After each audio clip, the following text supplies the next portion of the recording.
Christian Vaudois, bonjour. Vous êtes ici sur ce plateau pour nous parler cuisine. Votre recette aujourd'hui est la recette une truite persillée en papillotes et crème de rutabaga. Alors, vous avez pris un crayon, vous avez pris un petit papier pour noter tout ça. C'est bon, alors on va pouvoir en parler. Les ingrédients justement pour cette recette.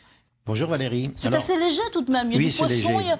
Voilà. Non, c'est léger juste la crème tout. Fraîche. Hein. Crème fraîche un petit peu, mais très peu. Hein. Bon. Ça va donner du velouté à la truite. Donc il nous faut de la truite, hein, évidemment. La truite de l'Asmois, par exemple, c'est de la bonne truite, hein, un peu arc-en-ciel.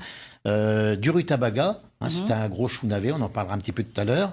Il faut du lait, bien sûr, de la farine, de la poitrine pour enrouler, du citron, un peu d'épices, de l'ail, etc.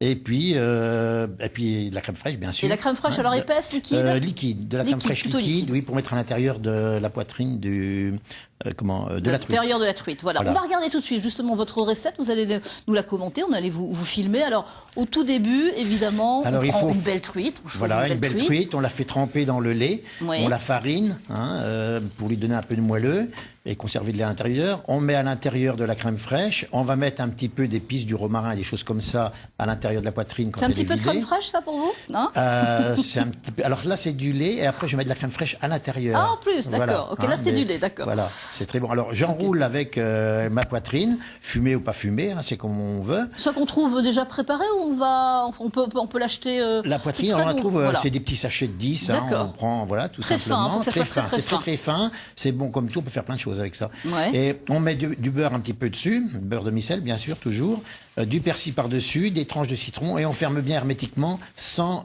appuyer dessus, pour laisser quand même de l'air entre la truite et le papier aluminium. Alors au four, donc, combien de temps? 200 degrés, un quart d'heure, pas plus. Un quart d'heure, pour que ça reste bien moelleux. Donc ça peut se manger froid aussi, hein, une fois qu'elle est cuite comme ça.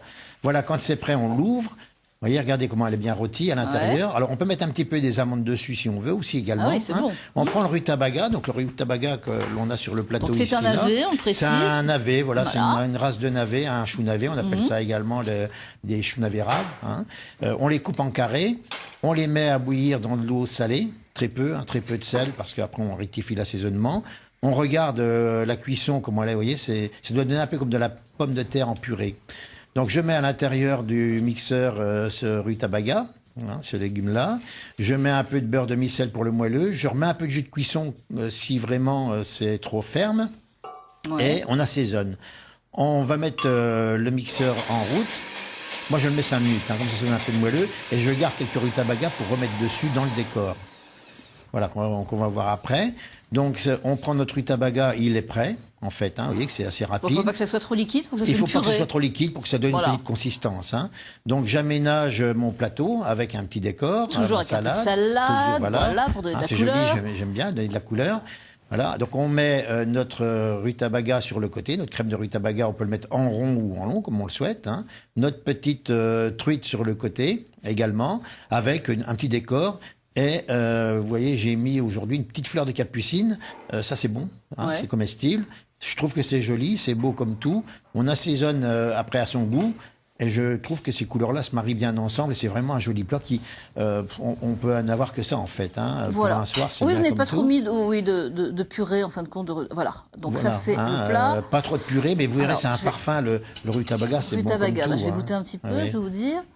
Ah oui, vous allez voir, c'est plus fin que le topinambour. C'est très bon. Voilà, ah oui, c'est très bon. C'est un légume ancien également. Moi, j'aime bien travailler les légumes anciens comme ça. Bien. Hein, la truite, ça... Les amandes. Alors, les amandes, on en met ou on n'en met pas. Moi, j'en mets parce que ça donne un petit goût. Voilà, ça donne un petit goût. Hein, vous voyez ?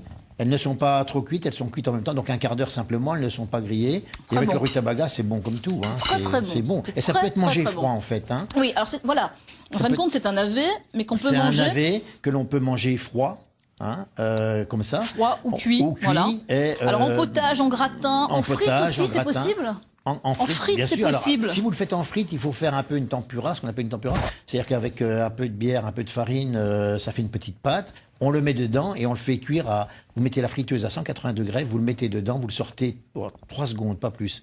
Vous allez voir le moelleux que ça donne quand elles ont été passées à l'eau avant. Ça peut remplacer des frites et pour les enfants aiment bien, contrairement à ce qu'on peut croire. Et puis alors c'est riche en potassium, en calcium, en soufre et bien en phosphore, sûr, donc c'est important. Voilà. Alors, on reconnaît un bon chou navet par sa couleur. Quand il y a des pesticides, des choses comme ça dessus, il devient blanc à la cuisson. On en trouve partout, c'est régional. Alors c'est la saison, ça commence. C'est la saison, c'est l'hiver. En fait, c'est une racine, comme la carotte, comme ces choses-là. Et là, ça commence pleinement la saison des choux navets. On en fait pousser un petit peu partout en Champagne-Ardenne. Oui, on en fait pousser, notamment ceux du fond de Givonne. Moi, j'aime bien parce qu'elles ne sont pas grosses. C'est cultivé en pleine terre. Ça commence à sortir. Vous voyez, c'est pas un produit qui est énorme comme la betterave. Et les truites, évidemment, chez son poissonnier, un bon poissonnier. Bien sûr, on demande des truites de Champagne-Ardenne, des cours d'eau. Elles ont une petite étiquette sur le côté. On le voit là d'ailleurs, elles ont la petite étiquette de labellisée.